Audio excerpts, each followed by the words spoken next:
Present మన సొసైటీలో అన్ని క్యాస్ట్లు కలిసి ఒకటే దగ్గర చదువుకుంటుర్రంటే ఎంతోమంది కృషి అనేది ఉంది.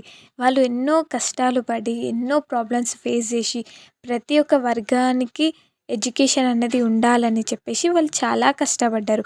అందులో మహాత్మా జ్యోతిబాయి పూలే గారు ఒకరు. ఈ వీడియోలో మనం మహాత్మా జ్యోతిబాయి పూలే గారి గురించి తెలుసుకుందాం. మహాత్మా జ్యోతిబాయి పూలే గారు ఏప్రిల్ 11వ తేదీన 1827వ సంవత్సరం సతారా డిస్టిక్ అంటే మహారాష్ట్రలో ఉండే అప్పుడు ఈయన పూణేలో జన్మించిండు. సతారా డిస్టిక్ పూణే విలేజ్లో ఇట్లా జన్మించారు. ఈయన తల్లిదండ్రులు గోవిందరావు అండ్ చిన్నుబాయి. వీళ్ళ మదర్ ఈయన 9 years ఉన్నప్పుడే చనిపోయింది. అప్పటి నుంచి వీళ్ళ తండ్రి గారే వీళ్ళని పెంచుతురు. ఈయన గోవిందరావుకి అండ్ చిన్నుబాయికి రెండవ సంతానంగా జన్మించారు.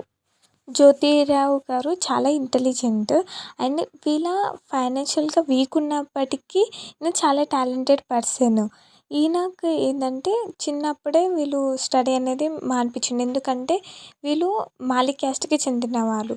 మాలి క్యాస్ట్ శూద్ర క్యాస్ట్లు అంటే క్యాస్ట్లు 4 విధాలుగా డివైడ్ ఉంటే ఫస్ట్ బ్రాహ్మిణస్, తర్వాత క్షత్రియస్, తర్వాత వైశ్యస్, తర్వాత శూద్రస్.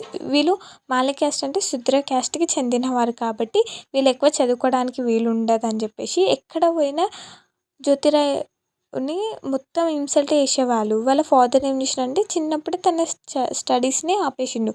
కానీ జ్యోతిరావుకి చాలా స్టడీ అంటే చాలా ఇంట్రెస్ట్. ఆ ఇంట్రెస్ట్తోని తనకు చిన్న పేపర్ దొరికిన కానీ చదివేవాడు. పక్కనున్న వాళ్ళందరూ కానీ జ్యోతిరావు పూలే గారికి చాలా స్టడీస్ అంటే చాలా ఇంట్రెస్ట్, మీరు స్కూల్లో జాయిన్ చేయండి అంటే 1841లో జ్యోతిరావుని స్కాటిష్ మిషన్ హై స్కూల్లో పూణేలో వాళ్ళ ఫాదర్ అనేది జాయిన్ చేస్తారు. ఈయన 1847 కల్లా తన స్టడీ అనేది కంప్లీట్ చేస్తారు. అప్పుడు అందరూ చైల్డ్ మ్యారేజ్ చేసుకుంటుండే. జ్యోతిరావు గారికి కూడా ఈయన 13 years ఉన్నప్పుడు సావిత్రిబాయి పూలేతోని ఈయనకు మ్యారేజ్ అనేది ఫిక్స్ అయ్యి మ్యారేజ్ అనేది చేస్తారు. ఒకరోజు జ్యోతిరావు పూలే గారు తన ఫ్రెండ్ మ్యారేజ్కి వెళ్తారు.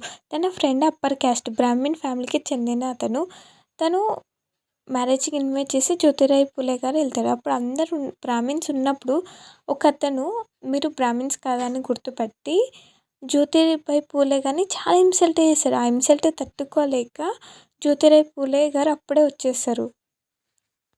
వచ్చిన తర్వాత తన ఫాదర్కి తనకైన ఇన్సల్ట్ గురించి మొత్తం చెప్తాడు.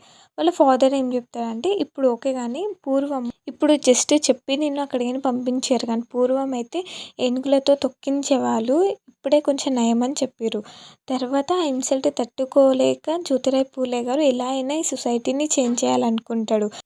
జ్యోతిబా పూలే గారు థామస్ పైనిస్ రాసిన the rights of man book అనేది చదువుతాడు. ఆ బుక్ చదివిన తర్వాత జ్యోతిబా పూలే గారికి చాలా జ్ఞానం అనేది వస్తుంది. ఎలా అయినా సరే మన సొసైటీలో సోషల్ ఈవిల్స్ కానీ క్యాస్ట్ సిస్టమ్ కానీ పోగొట్టాలి, అందరు ఈక్వల్గా ఉండాలి, అందరికి ఈక్వల్ రైట్స్ రావాలని చెప్పేసి చాలా కృషి చేశారు. అందుకని ప్రతి ఒక్కరికి చదువు అనేది ఇంపార్టెంట్. మన ఎడ్యుకేషన్ వల్లనే మన సొసైటీ అనేది చేంజ్ అవుతుంది. అందరికీ ఎడ్యుకేషన్ ఇవ్వాలి. అందరికీ ఎడ్యుకేషన్ ఇస్తే అప్పుడే మన సొసైటీ అనేది చేంజ్ అవుతుంది. ఏది తప్పు ఏది కరెక్ట్ అని అందరూ తెలుసుకుంటారని చెప్పేసి జ్యోతిబా పూలే గారు అందరికీ ఎడ్యుకేషన్ ఇవ్వడానికి చాలా కష్టాలు పడి కొన్ని స్కూల్స్ అనేది స్టార్ట్ చేశారు. అందులో గర్ల్స్కి గురించి కూడా తన వైఫ్ హెల్ప్ తీసుకొని కొన్ని స్కూల్స్ అనేది స్టార్ట్ చేశారు. ఆ స్కూల్ స్టార్ట్ చేసిన తర్వాత జ్యోతిరావు పూలే గారు అప్పర్ క్యాస్ట్ వాళ్ళతోని కొన్ని ప్రాబ్లమ్స్ అనేవి ఫేస్ చేస్తారు. వాళ్ళు టీచర్కి వెళ్ళేటప్పుడు సావిత్రిబాయి పూలే గారి మీద వాటర్ పోయడమే కానీ తను వెళ్ళకుండా వాళ్ళని అడ్డుకోవడం కానీ ఇలాంటివి చేస్తుండే. అవన్నీ తట్టుకొని వాళ్ళు అందరికీ స్టడీ చేయాలని చెప్పేసి చాలా కష్టపడి వాళ్ళు స్కూల్ స్టార్ట్ చేసి అందరికీ ఎడ్యుకేషన్ అనేది ప్రొవైడ్ చేస్తున్నారు. అదేవిధంగా అప్పుడు పాస్ట్లో సతీ సహగమనం అనేది ఉంటుండే. దానివల్ల ఎవరైనా భర్త చనిపోయిన స్త్రీలు ఉంటే వాళ్ళని వెంటనే మంటలోకి తోయడం కానీ వాళ్ళను ఒక రూమ్లో ఉంచడం కానీ వాళ్ళకు చాలా కష్టాలు అనేది పడుతుండే భర్త చనిపోయిన స్త్రీలు ఉంటే.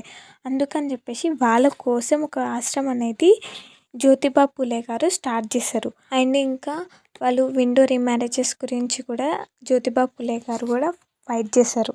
మీకు కనుక నా వీడియో నచ్చినట్టయితే సబ్స్క్రైబ్ చేసుకోండి, లైక్ చేయండి అండ్ కామెంట్ చేయండి.